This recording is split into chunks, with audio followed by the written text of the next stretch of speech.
Bonjour, je m'appelle Chouchane Bacon. Je vous souhaite la bienvenue aux Nouvelles nationales d'APTN. L'exploitation de l'industrie forestière en territoire atikamekw de Wemotaci est suspendue. Les usines de transformation de produits forestiers opèrent avec les surplus de matières premières durant cette période de dégel. Mais les inventaires baissent rapidement et un compte à rebours a débuté. Car un blocus par certains atikamekw de Wemotaci fait obstacle depuis plusieurs mois. Voici ce que j'ai préparé pour vous. On n'a jamais eu le temps de lire et de déposer. Cette entrevue a eu lieu l'année dernière, le 21 mars 2023. Dave Petitcoué venait de recevoir une injonction. Et pour consulter le monde, pourquoi qu'on allait agir comme ça. On a consulté les chefs de territoire qui ont d'ailleurs à majorité approuvé nos actes. À l'époque, il représentait la famille Petitcoué pour demander du respect de la part des industries forestières. Cette année, le blocus est toujours actif en territoire de la famille Petitcoué-Néashit. Mais Dave Petitcoué a annulé l'entrevue d'APTN. Par ailleurs, le chef héréditaire de la famille Petitcoué-Néashit, où a lieu le blocus, se nomme Marcel Petitcoué. Moi, j'aimerais ça qu'on arrête le blocus. Il y a sûrement d'autres moyens. Sans que la population atikamekw en souffre. Parce que c'est toute la population atikamekw qui paye pour maintenant. Un artiste atikamekw où on a passé une commande, justement, que je voulais avoir une photo. Luc Martel, maire de la ville de Latuque, déplore l'inertie du gouvernement car pour lui, cela crée un impact économique dans la région.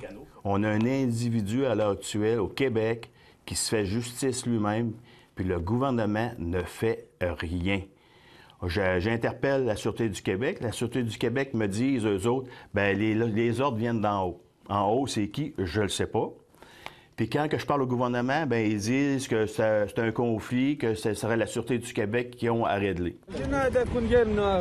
Pour le maire, le blocus n'occasionne pas seulement un impact économique, mais il crée une pression sociale également. Tous les membres du conseil municipal et toute l'équipe de Ville de Latuque vous soutiennent dans vos démarches.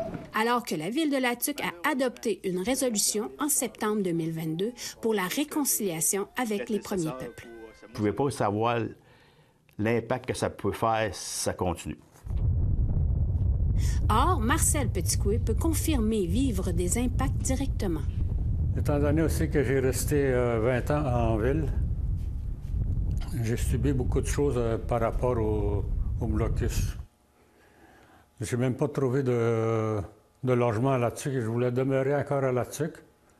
Puis l'année passée, quand on a commencé à chercher, à faire des recherches pour avoir un autre logement, on n'a rien trouvé. Depuis, il habite à Wemotaci. Miguel Coucou-Tchatché est conseiller élu au Conseil des Atikamekw de Wemotaci. Il est responsable du dossier des territoires. Et il affirme que le Conseil préconise la collaboration et la discussion avec toutes les parties prenantes. Puis, il ajoute que le Conseil de bande ne peut pas se prononcer sur l'autorisation du démantèlement du blocus. Nous, là, notre priorité aussi, c'est d'éviter l'escalade de violence. Si on veut éviter à tout prix... Merci beaucoup. Bye. Marc-André Despins, directeur général de la coopérative forestière du Haut-Saint-Maurice, explique qu'il y a beaucoup de parties prenantes dans la foresterie en Mauricie. Pour lui, cela doit prendre une volonté politique afin de se doter d'une vision unanime à long terme de l'exploitation forestière. Le bois brûlé, il y a des insectes qui vont se mettre dedans rapidement.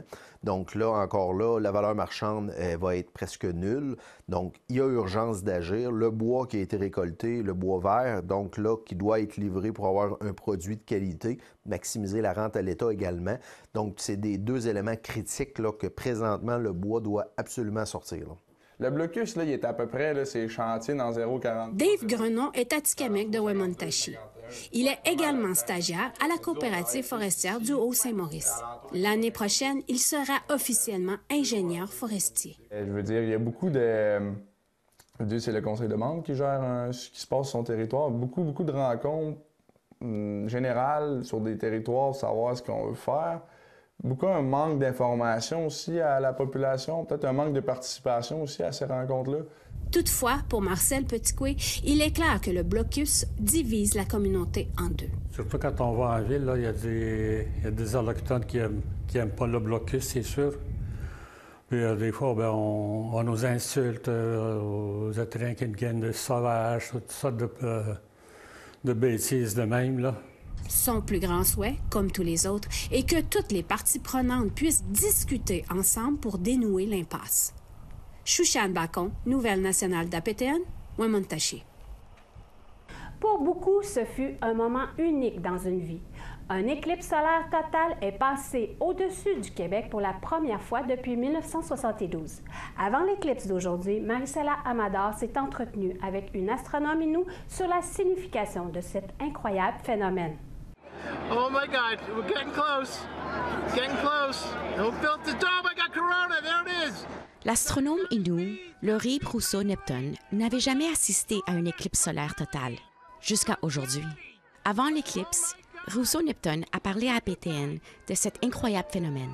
Pour la plupart des gens, quand il y a une éclipse totale du Soleil qui se passe dans le ciel, c'est excessivement étrange et beau à la fois. C'est un peu comme inexplicable, c'est pas une journée ordinaire. Elle explique qu'une éclipse solaire totale se produit à un moment particulier, lorsque la Lune passe entre le Soleil et la Terre. La Lune bloquant la lumière du Soleil, elle projette une ombre sur une partie de la Terre. Les éclipses solaires totales font partie des plus rares. Donc, gardez un œil sur votre environnement, sur ce qui se passe autour de vous. Il va se mettre à faire plus froid, plus sombre. On va voir ces ombres-là, on va voir la couronne solaire. Et puis, ça va durer quelques minutes avant qu'on puisse voir le petit diamant, là, le moment où, encore une fois, là, la lumière du soleil peut percer et elle va se rendre jusqu'à nous. Et là, on remet nos lunettes. Selon certains experts, la culture et les traditions des Premières Nations sont profondément ancrées dans les étoiles. Il n'est donc pas surprenant que les légendes sur les éclipses solaires aient été transmises de génération en génération. There's a Cree legend. We have a character. His name was Chkabesh, and Chkabesh is a legend that is widely known within First Nations, the Crees, west of us, the Innu, east of us. Have similar stories or identical stories of Chkabesh. Jamie Moses est originaire de la communauté Cree d'East Main, à environ 1200 km au nord de Montréal. Il explique que c'est son grand-père qui lui a raconté pour la première fois l'histoire de Chkabesh, un héros folklorique qui a un jour capturé le soleil et l'a fait tomber dans l'eau. Could have been the eclipse at that time when Chkabesh snared the sun.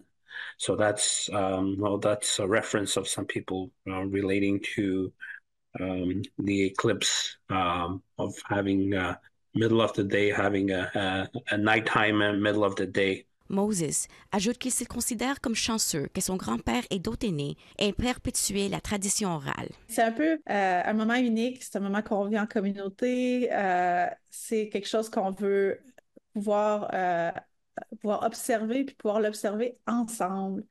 La prochaine éclipse solaire totale sur le Québec aura lieu dans l'année 2106. Maricela Amador, Nouvelle nationale d'APTN, Montréal. Un tournoi de hockey pour des jeunes qui devait se terminer dans la camaraderie et la célébration s'est plutôt terminé dans la violence, les protestations et les médailles brûlées. Durant la fin de semaine de Pâques à Bécomo, l'histoire est racontée par Kijate Alexandra Veillette-Chizo. On va brûler la médaille du Philadelphie!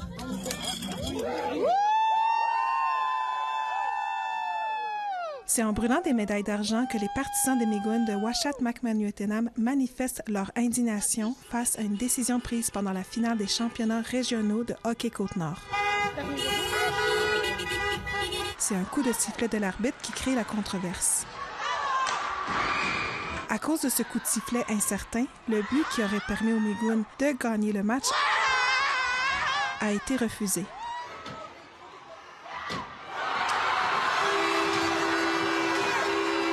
C'est après que les Vikings ont remporté la finale avec un tir de pénalité que des bagarres ont éclaté sur la glace et dans les estrades.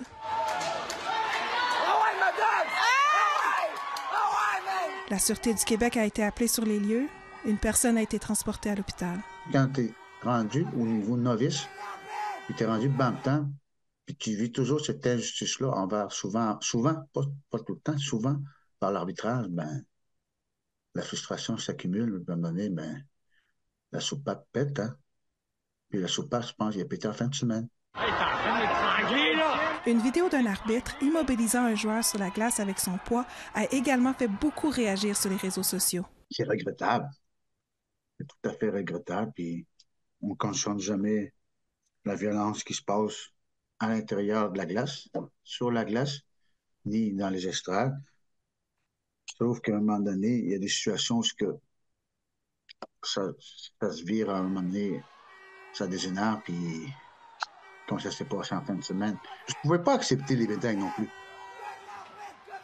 Comme je l'ai dit dans la vidéo, si j'accepte les médailles de finalistes pour nos jeunes, c'est comme si j'accepterais leur décision qui ont fait une injustice envers mes jeunes. Mackenzie a fait un protest lors du match, mais cela a été refusé. Une pétition en soutien aux Migoun est maintenant en cours. Elle compte plus de 1200 signataires aujourd'hui. Je ne blâme pas la ville de Bécomo. C'est l'organisation. Je ne blâme pas les jeunes des Vikings. C'est l'organisation d'Hockey Côte-Nord. Après s'être fait rediriger par Hockey Côte-Nord, APTN a tenté de rejoindre Hockey Québec à plusieurs reprises. Hey, mais la fédération n'a pas répondu aux demandes d'entrevue. Oui, la victoire, c'est un petit vélo, mais c'est pas ça qui va être important. C'est pas ça que vous allez retenir. Là, ce qu'ils vont retenir aujourd'hui, hier, et ce qu'on a fait comme geste, c'est qu'ils sont fiers d'être nous. Ils sont fiers. À partir de maintenant, on n'accepte plus les injustices qui se passent de partout dans l'arena.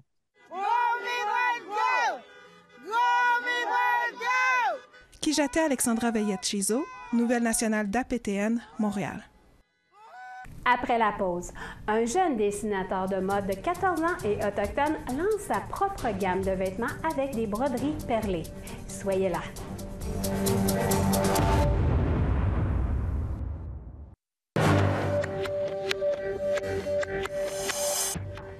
Re-bienvenue.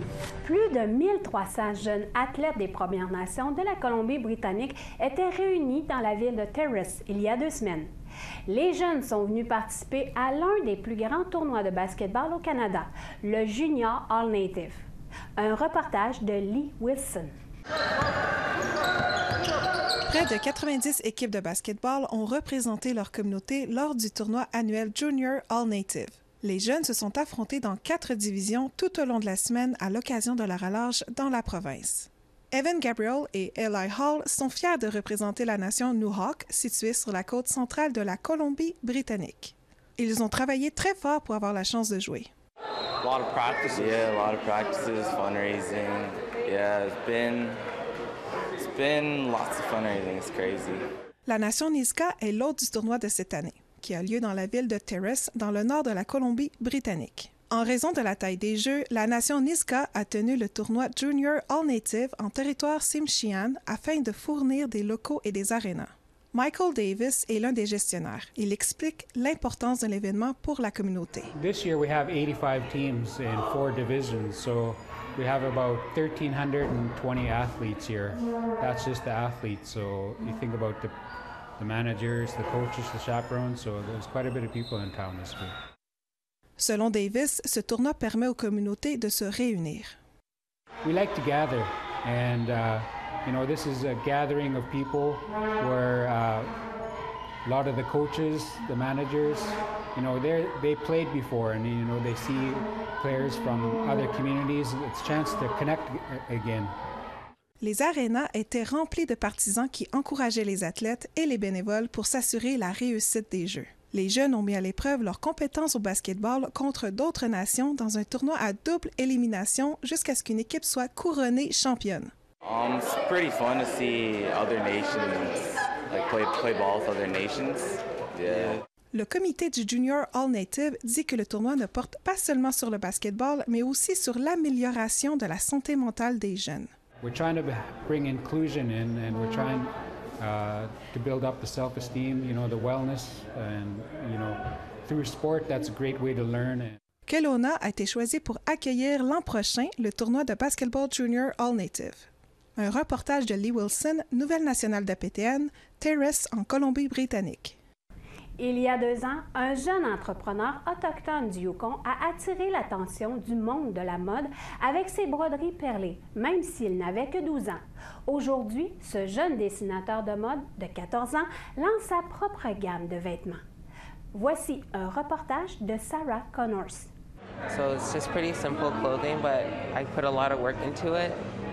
Après 2 ans de travail acharné, Cohen Quach célèbre le lancement de sa nouvelle gamme de vêtements. C'est un exploit impressionnant étant donné qu'il n'a que 14 ans. I'm feeling really proud about it, like kind of bringing back my culture and all that. At such a young age is really impressive for me. Quach et Casca, Tall Tan et Tlingit. Sa nouvelle gamme de vêtements, Bestie Owls, est un hommage à ses pendentifs perlés, dont bon nombre sont ornés de hibou. These are the bags I made. Then I made like fanny packs. Cette nouvelle gamme comprend des vêtements prêts à porter, des accessoires et bien sûr des broderies perlées. I just really thought what if I did modern day clothing, like stuff that people wear in a normal day. Le jeune dessinateur a reçu beaucoup d'éloges pour son travail. L'an dernier, il a été le plus jeune à vendre son œuvre à la collection permanente d'œuvres d'art du gouvernement du Yukon.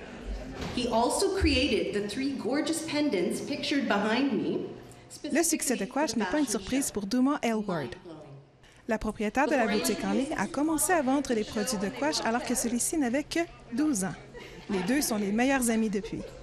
It's humbling for me. It's proud mama almost feeling, like I feel like the mother hen, and beaming with pride. So happy for him. He deserves this. He's a really great human being. I want to thank everyone who supported me on my journey from 2021 to 2024. La mère de Quach, Barbara Morris, est également très fière de son fils. I feel like his future holds Paris, New York, and all the places he wants to go, Toronto, Vancouver, and I'm excited to be along for the ride. Le jeune dessinateur de mode vise maintenant à participer à un plus grand nombre de défilés. Il espère devenir un jour le prochain grand dessinateur de mode autochtone. Un reportage de Sarah Connors, nouvelle nationale d'APTN, Whitehorse. Au retour, une romancière Wendat aborde la rafle des années 60 au Canada. Restez là.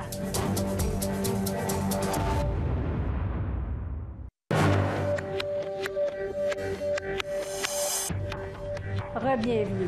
En entrevue cette semaine, nous recevons Isabelle Picard, autrice du roman Des glaçons comme du verre, qui est sorti en librairie depuis le 28 mars dernier. L'autrice Wendat et ethnologue aborde la rafle des années 60 qui a eu lieu à travers le Canada.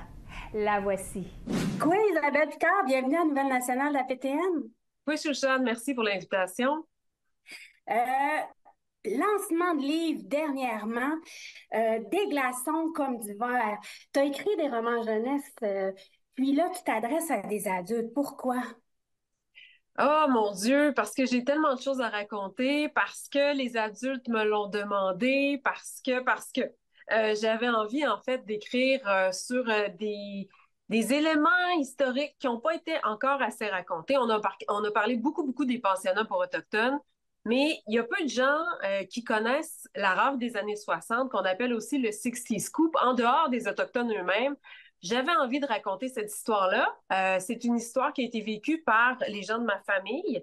Donc, mon père, ses frères, ses sœurs, mes grands-parents que je n'ai pas connus non plus. Donc, c'est toute cette histoire-là que j'avais envie de raconter. J'avais envie de la raconter aux adultes sous forme de roman parce qu'un roman, c'est le cœur qui parle, hein, c'est pas la tête. On m'a dit, pourquoi tu n'as pas écrit un essai, par exemple, ou un récit? Mais j'avais vraiment envie de raconter là, cette histoire-là à partir du cœur, puis de créer une véritable rencontre, que les gens puissent sentir l'injustice, la tristesse, la résilience, la force aussi qu'il y a dans tout ça. Donc, pour moi, c'était important de le faire. Je pense que je t'ai rendue là. Puis, ce travail-là date pas d'hier. Ça fait longtemps que tu fais des recherches au sujet. Ben oui, c'est sûr. En fait, je suis née avec cette histoire-là depuis que je suis toute petite. J'entendais parler un peu de ce qui s'était passé dans ma famille, dans les soupers de Noël, dans les parties d'huîtres. Chez nous, on faisait beaucoup ça. Et c'est une histoire que je connaissais sans pouvoir la nommer, sans pouvoir dire, c'est la rafle des années 60. C'est le gouvernement canadien qui s'invitait dans les maisons des Autochtones et qui prenait les enfants puis qui les sortait de là non pas pour les amener dans les pensionnats pour autochtones, mais pour les amener soit dans des orphelinats, dans des familles d'accueil. Il y en a qui sont allés dans des écoles de redressement, puis il y en a qui ont été adoptés aussi contre le gré des parents. Et ça, c'est une histoire qu'on raconte pas assez. Évidemment, je suis ethnologue, donc à travers mes études, j'ai commencé à entendre parler de ça, à lire là-dessus. Il y a aussi beaucoup d'autres autochtones, ça s'est pas seulement passé à Wendake, toutes les communautés autochtones ou presque ont vécu un moment ou un autre là, de rave des années 60.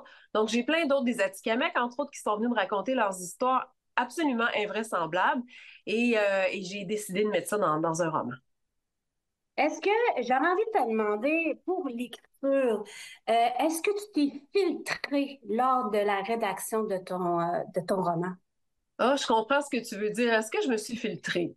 Il y a des choses que j'ai décidé de ne pas dire avec des mots. C'est-à-dire que, évidemment, que ce soit pour les pensionnats ou la rave des années 60, il y a quand même des conséquences assez graves qui sont ressorties de ça. Il y a eu des abus sexuels, des abus psychologiques, des abus physiques, etc.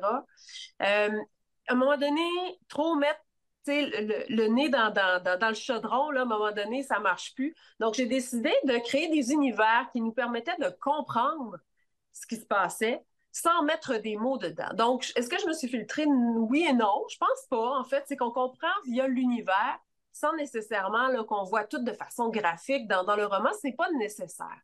Et moi, je suis allée un petit peu ailleurs. Je me suis servi de mon imagination, comme je disais. Je suis allée aussi avec tout ce qui m'avait été raconté par des aînés ou des gens un petit peu plus vieux que moi qui venaient d'autres nations. Et j'ai tout mélangé ça, finalement, pour donner des glaçons comme du verre. Donc non, c'est pas un acte de filtration, mais j'ai été plus sensible, je dirais, pour respecter, j'aurais envie de le dire comme ça, leur jardin secret. La création de ponts est importante. Est importante pour toi. Puis, ce livre sert à ça aussi, à créer des ponts. Pourquoi? Oui, j'ai toujours fait ça dans ma vie depuis que j'ai 13 ans. La première job que j'ai eue, je l'ai dit souvent, j'étais guide touristique dans ma communauté. C'était la crise d'Oka. Et déjà, les gens me posaient plein de questions et moi, j'ai voulu créer ces ponts-là, permettre aux gens de connaître un peu plus de notre histoire, de nos réalités. Parfois, c'est lourd, parfois, c'est difficile, mais je pense que c'est nécessaire. Si on veut vraiment créer une rencontre, puis vraiment bien se connaître, puis mieux vivre ensemble, on n'a pas le choix de les créer, ces ponts-là, parce que sinon, on ne traversera pas, on va tomber dans la rivière. La littérature, pour moi, c'est une autre façon de créer des ponts. Puis, est-ce que tu es en écriture pour un autre livre? Oui, j'ai commencé autre chose. Tu le sais en primeur, je ne sais pas encore où ça s'en va. Je ne sais pas si ça va être un roman ou un récit ou quelque chose dans la réflexion. Un autre thème qui m'intéresse beaucoup et qui est en lien avec la culture autochtone, c'est tout ce qui est lié au territoire, au changement qu'on est en train de voir, au respect de l'environnement. Bon, tout ça, là, ça m'intéresse énormément. Donc, il y a quelque chose là, qui est en train de naître, mais j'en suis à 2-3 000 mots, là, c'est vraiment rien. On est vraiment au début de quelque chose. Tiawang, Isabelle Picard. Tinishkumitin, Tiawang, Shushan. C'est ce qui conclut le bulletin de nouvelles nationales d'APTN. Je m'appelle Shushan Bacon. Merci beaucoup d'avoir été des nôtres et prenez soin de vous. À la semaine prochaine. Yame Wenipsich.